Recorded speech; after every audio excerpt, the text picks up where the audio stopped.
अस्सलामु अलैकुम वरहमतुल्लाहि वबरकातुहू। सवाल ये है कि औरतों के लिए ईद की नमाज़ पढ़ने का क्या तरीका है। इस्लामी बहनें घर पर ईद की नमाज़ किस तरह अदा करें। इस हवाले से मैं मुकम्मल डिटेल आपके साथ आज की इस वीडियो में शेयर करने जा रहा हूं। आपसे गुजारिश है कि अगर आपने अभी तक हमारे यूट्यूब चैनल को सब्सक्राइब नहीं किया तो जल्दी से सब्सक्राइब फरमा लें। बेल आइकन को ज़रूर प्रेस करें ताकि हमारी हर वीडियो का नोटिफिकेशन बर वक्त आपको मिल सके और आप उससे फ़ायदा हासिल कर सकें। रमज़ान मुबारक का इंतहाई बाबरकत महीना अपने इख्तिताम की जानिब गामज़न है। ईद के दिन बहुत ही करीब हैं, तो इस हवाले से हमारी कुछ इस्लामी बहनों की तरफ से ये सवाल किया जाता है कि औरतों के लिए ईद की नमाज़ पढ़ने का क्या तरीका है। इस्लामी बहनें घर पर ईद की नमाज़ किस तरह अदा करें। सबसे पहले नंबर पर आप इस बात को याद रखिएगा कि ईद की नमाज़ के लिए जिन शराइत का पाया जाना ज़रूरी है उन शराइत में से एक शर्त जमात का होना है। यानी ईद की नमाज़ जो है ये जमात के साथ अदा की जा सकती है। जमात के साथ ईद की नमाज़ पढ़ना ये ज़रूरी है। बग़ैर जमात के ईद की नमाज़ जो है वो नहीं पढ़ी जा सकती। अकेले ईद की नमाज़ पढ़ना ये जायज़ नहीं है, चाहे वो मर्द पढ़े चाहे वो औरत पढ़े। दूसरी बात ये है कि औरत के ऊपर ईद की नमाज़ जो है ये वाजिब नहीं है। उसकी एक वजह यह भी है चूँकि ईद की नमाज़ जमात के साथ पढ़ी जाती है और अकेले ईद की नमाज़ जो है वो नहीं पढ़ी जा सकती।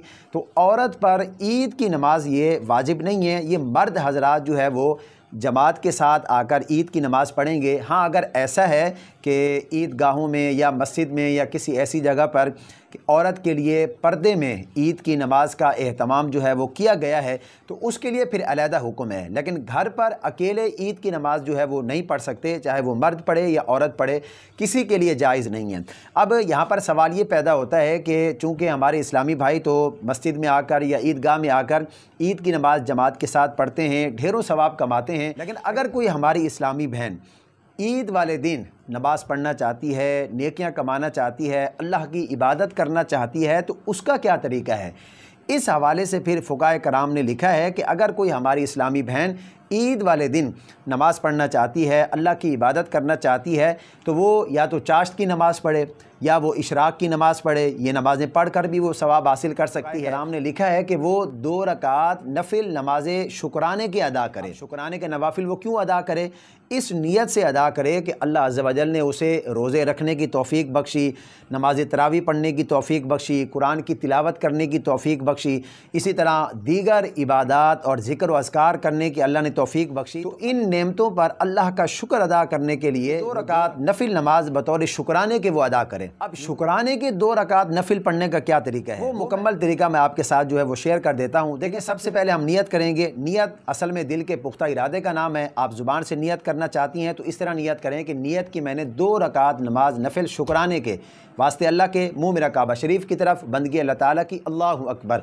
तकबीर तहरीमा कहने के बाद आप सना पढ़ेंगी। सना पढ़ने के बाद तावुज़ तस्मिया, उसके बाद सूरतुल फातिहा पढ़ेंगी। उसके बाद उसके साथ कोई सूरत मिलाएंगी, कोई भी सूरत जो आपको याद है सूरत मिलाएंगी। फिर रुकू करेंगी, रुकू से जो है वो सीधी खड़ी हो जाएंगी, 2 सजदे करेंगी। इसी तरह दूसरी रकात मुकम्मल करेंगी और उसके बाद फिर 2 रकातों के बाद तशहुद में बैठ जाएंगी। तशहुद पढ़ेंगी, अत्तहियात और दुरूद पाक और दुआ पढ़ के दाएँ बाएँ सलाम फेर देंगे। तो ये 2 रकात नफिल नमाज शुक्राने के पढ़ने का मुकम्मल तरीका है। तो अगर कोई हमारी इस्लामी बहन ईद वाले दिन अल्लाह की इबादत करना चाहती है, ज़िक्र अज़कार करना चाहती है, नमाज़ पढ़ना चाहती है, तो वो 2 रकात नफिल बतौर शुक्राने के अदा करे या चाश्त की नमाज़ पढ़े, इशराक की नमाज़ पढ़े। ये नमाज़ें पढ़ कर वो सवाब हासिल कर सकती है। ईद की नमाज़ ये औरत पर वाजिब नहीं है। मैं उम्मीद करता हूँ ये अहम तरीन मसला आपकी समझ में आ गया होगा। इस वीडियो क्लिप को सवाब की नीयत से सदका जारिया समझकर अपने दोस्तों के साथ, फैमिली मेम्बर्स के साथ ज़्यादा से ज़्यादा शेयर कीजिए ताकि उनके इल्म में भी इजाफ़ा हो सके। वो इस पर अमल करेंगे तो इसका आपको भी सवाब होगा। मुझे अपनी ख़ास दुआओं में ज़रूर याद रखें। हम सबको सही मानों में दीन मतीन की समझ अता फ़रमाए।